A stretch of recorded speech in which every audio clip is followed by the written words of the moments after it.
ચલો આજે ફરી વાર બધા એકવાર સાથે વાતાવરણ જોઈએ છે કેદાર ઘાટીનું. બાકી અત્યારે સમયની વાત કરું તો 5:50 થઈ ગઈ છે અને આપણે ફરી વાર છે ને બધા સાથે જોઈએ છે કેદાર ઘાટીનું વાતાવરણ. આમ કેવું લાગે ખબર, અત્યારે તમારે વાત કરું તેમ થાય કે આપણે બધા સાથે વાતાવરણ જોઈએ છે, બરાબર ને? હકીકત આપણે બધા સાથે જ વાતાવરણ જોઈશું. મેં હજી બહાર જોયું નથી, હું ઉઠ્યો અને જોઉં છું. સેન ખોલું કેવું હશે ભાઈ, ઠંડુ છે ને પાણીના છાંટા ઉડ્યા. ઓ વાવ, છાંટા ચાલુ છે, તમને દેખાડી દો, પેલા જોઈ લ્યો. આવું છે ભાઈ કેદાર ઘાટીનું અત્યારનું વાતાવરણ.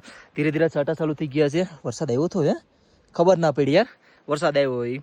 બાકી અત્યારે મેં તમને સમય તો કહી દીધું, 5:50 થઈ ગઈ છે ને. મને એક સૌથી વધારે અત્યારે હાલમાં કમેન્ટ કઈ આવે છે ખબર, યાત્રા ચાલુ છે કે નહીં? ભાઈ અત્યારે આ યાત્રા તો ચાલુ છે બરાબર કેદાર ઘાટીની, પણ ખબર નહીં નીચેથી કેમ ઓછી યાત્રી આવે છે. હાવ એટલા ઓછા યાત્રી આવે છે અત્યારે આ ઋષિકેશ હરિદ્વારમાં જે બાढ़ આવી છે ને એના લીધે.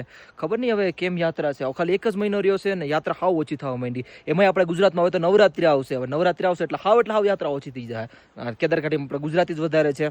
બાકી ભાઈ વધારે કઈ અપડેટમાં નથી. મસ્ત મજાનો માહોલ છે. ધીરે ધીરે સાટા ચાલુ થઈ ગયા છે અને ધૂંધલું થઈ ગયું છે. બાકી જય શ્રી કેદાર, હર હર મહાદેવ.